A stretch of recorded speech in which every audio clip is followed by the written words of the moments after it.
비명 소리 듣고 바로 신고를 하긴 했는데 여기가 저 밑에 절벽까지 연결돼 있어서 어디로 떨어졌는지 보이지도 않고. 당시 강진이가 떨어져 실종된 것으로 추정되는 산 절벽 밑으로 내려온 WS501과 의뢰인. 가위가 너무 많아. 저 위에서 뒤쪽으로 떨어졌어요. 아까 우리가 내려다본 데가 여기인 거예요? 꼭대기가 안 보여. 그럼 여기 물이 막 지나갔던 거예요? 이쪽 원래 물이 있었어요? 네, 지금은 물이 없는데 그때는 여기 장마철이라 물이 되게 많이 흘렀었거든요. 나중에 경찰들이랑 구조대가 와서 샅샅이 구석구석 찾았는데 결국 시체도 못 찾았어요. 어떻게 장마철 지나야겠다. 여기 빠지네. 여기 돌들이 다 뾰족해갖고 머리 부딪혀갖고 내림상 걸릴 수도 있겠어, 떨어지면은. 그러니까 여기. 그럼 그때 물이 한 어느 정도 났었죠? 장마철이라 비가 많이 와서 이 나무까지 정도는 찼던 것 같아요. 그때 좀 기분이 좀 우울해 보였다 그러는데 혹시 그 자살은 아니었을까요? 아니에요. 취직한 지도 얼마 안 됐었고 자기가 열심히 벌어서 동생 데리고 오겠다고 얼마나 열심히 했는데요. 아니에요. 왜 하필이면 폭포로 올라가가지고.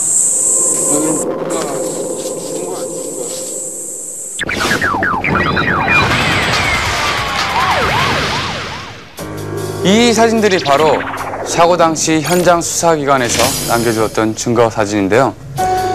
당시 상황이 얼마나 처참했는지를 잘 보여주고 있습니다. 그리고 당시 사고 현장에 남아있던 머리카락과 부러진 이빨들은 유전자 감식 결과 진이 양의 것으로 밝혀졌습니다. 이런 증거들을 바탕으로 진이 양은 지난 2005년 최종 사망 처리되었는데요. 하지만 진이 양이 죽은 후에도 그녀의 생존 흔적들이 계속해서 발견되고 있는데요.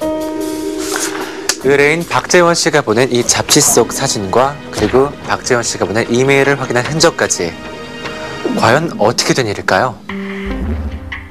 누가 그녀의 이메일을 대신 사용하고 있는 걸까요? 아니면 귀신의 장난일까요? 그렇다면 진이 양은 의뢰인의 말대로 정말로 살아있는 것일까요? 그렇다면 왜 그녀는 사람들 앞에 모습을 나타내지 않는 것일까요? 우리는 이렇게 여러 가지 가능성을 열어두고 본격적으로 진이 양의 생존 여부에 대해 추적해보기로 결정했습니다. 우선 수사기관의 협조를 얻어 IP를 추적해봤는데요. 그 결과 진이 양이 메일을 접속한 곳과 잡지에서 발견된 지역이 경기도 모 일대로 일치함을 발견했습니다. 그래서 우리는 IP 추적 결과 밝혀진 경기도 모 일대 한 PC방에 찾아갔습니다. 강진이로 추정되는 사람이 접속했다는 IP 주소로 확인한 경기도 한 PC방을 찾은 제작진. 제작진은 강진이의 사진을 들고 PC방 주인에게 인상착의를 확인했는데 글쎄요. 다시 한 번만 좀 봐주세요. 이거 꼭 찾아야 되는 분이라서. 저도 사람을 잘 기억하는 편인데 최근엔 이런 아저씨 본 적이 없는 것 같아요. 제작진은 PC방 주인에게 혹시 최근 강진이가 PC방에 온 적이 있는지 확인했지만 본 적이 없다는 대답만 들었다. 그렇다면 혹시 강진이가 아닌 다른 인물이 강진이의 메일을 사용하고 있는 것은 아닌지 확인하기로 했다. 또한 제작진은 강진이가 또다시 PC방에 찾아오리라는 가정하에 주인의 동의를 얻어 PC방에 24시간 CCTV를 설치하기로 했다. 또한 제작진은 강진이가 다시 한번 메일을 읽을 수 있다고 보고 만약 메일을 읽는다면 그 수신 시간을 파악해 강진이의 모습을 파악하기로 했다.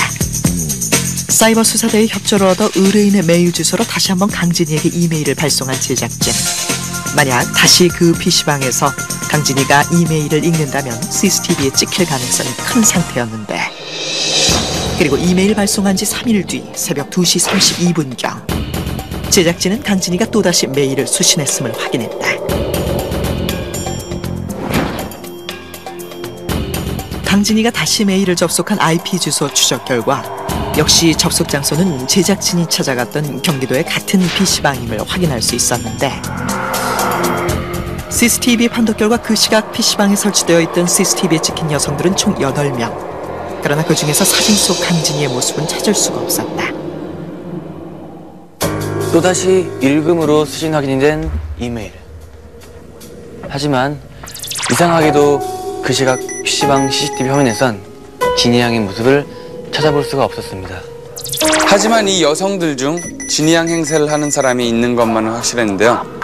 그래서 우리는 그 시각 CCTV에 찍혀있던 여성 8명의 신원을 확인해 보기로 했습니다. 신원 확인 결과 4명은 신원을 확인할 수 있었지만 나머지 4명은 정확한 신원을 확인할 수가 없었습니다. 그러던 중 제작진은 정말 놀라운 사실 하나를 발견하게 됩니다. 제작진은 나머지 4명의 CCTV 화면을 자세히 분석하던 중 진이 양과 연령대, 턱선귀 등 생전 체격 조건과 비슷한 한 여성을 발견했습니다. 그래서 우리는 그 여성이 혹시 진이 양과 어떤 관련이 있거나 아니면 동일 인물일 가능성이 있지 않을까 하는 생각에 진이 양의 회사 입사 사진과 CCTV 화면 캡처 사진 2장을 들고 성형외과 전문의를 찾아가 의견을 들어보기로 했습니다. 저희가 지금 어떤 분을 좀 찾고 있는데 너무 다른 사람인데 이게 혹시 같은 사람으로 볼 수 있을까요? 얼핏 보기에는 다른 사람으로 착각될 정도로 이렇게 보이십니다. 그렇지만 저희 성형외과적인 관점에서 보시면 동일 인물로 추측이 되는데요. 일단 이분이 여러 가지 성형을 거친 걸로 추측이 됩니다. 수술 전에는 쌍꺼풀이 없으셨는데요. 새롭게 쌍꺼풀을 만드셨고요. 눈 앞과 뒤를 일부러 수술할 필요가 없어 보일 정도로 유난히 예쁜 얼굴이었던 강진이. 하지만 그녀는 눈, 코, 이마 등 거의 모든 부위를 수술했다는데 두 개 보이시는데요. 다행히 얼굴 전체를 거의 성형한 후에도 예전 모습이 남아있는 신체 특징들이 발견되었지만 그녀의 성형은 단순히 미용의 목적이 아닌 듯 보였다. 그렇지만 이 환자의 전체적인 얼굴의 가로폭이랄지 광대선 그리고 이 턱선 등을 고려하면 동일 인물로 추측이 되고요. 그리고 이 정도 눈과 코, 입술, 이마, 턱 수술을 하실 정도면 굉장히 심적인 변화가 많이 커졌을 거고 어떤 새로운 삶을 다시 살고 싶지 않으셨는가 추측이 됩니다. 비용이 상당히 많이 들 것 같은데 어느 정도 드나요? 대략 1,000만 원 이상 정도 소요될 것 같습니다.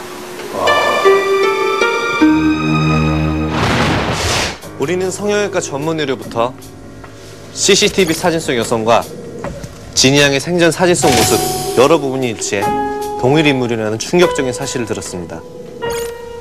죽은 줄로만 알았던 진이 양. 이렇게 그녀는 버젓이 살아있었던 것입니다. 그렇다면 그녀는 사고 현장에서 어떻게 살아날 수 있었을까요? 또한 왜 살아있으면서도 나타나지 않았을까요?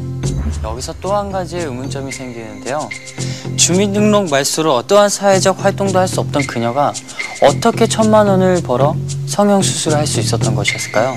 그렇다면 혹시 어떤 큰 조직이 그녀의 뒤를 봐주고 있던 건 아닐까요? 아니면 그녀가 범죄를 저지른 걸까요? 아니면 그녀는 불법적인 아르바이트를 하고 있던 건 아닐까요?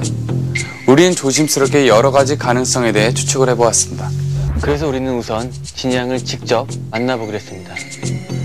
하지만 그녀는 이미 사망 신고가 된 상태로 진이 양의 주민등록은 말소되어 있는 상태였습니다.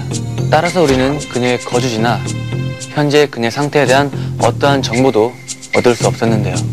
제작진은 그녀가 자주 나타났던 경기도 지역의 PC방 근처와 그리고 유흥가를 중심으로 잠복 취재를 하기 시작했습니다. 먼저 PC방 위치해 있는 경기도 일대에서 잠복 취재를 시작한 제작진. 그리고 1차적으로 잡지 속에서 강진이의 모습이 포착된 유흥가 일대의 위치를 파악했다. 유흥가뿐 아니라 주택가, 번화가 등 다양한 지역의 포진에 잠복 취재를 시작했는데 하지만 잠복 취재 일주일이 넘도록 강진이의 모습을 포착할 수 없었던 제작진. 그러던 중 잠복 취재 9일째 유흥가 근처. PC방 CCTV 속 강진이의 모습과 거의 일치한 듯 보이는 한 여성을 발견했는데 분명 강진이의 입사 사진과는 많이 다른 모습이었지만 CCTV 속 얼굴과는 일치하는 생김새였다. 긴 생머리에 흰 옷을 입고 어디론가 전화를 하고 있었는데 제작진은 일단 CCTV 속 모습에 근거해 강진이로 추정되는 여성을 미행하기로 했다. 전화통화를 마치고 갑자기 어디론가 발걸음을 향하는 강진이.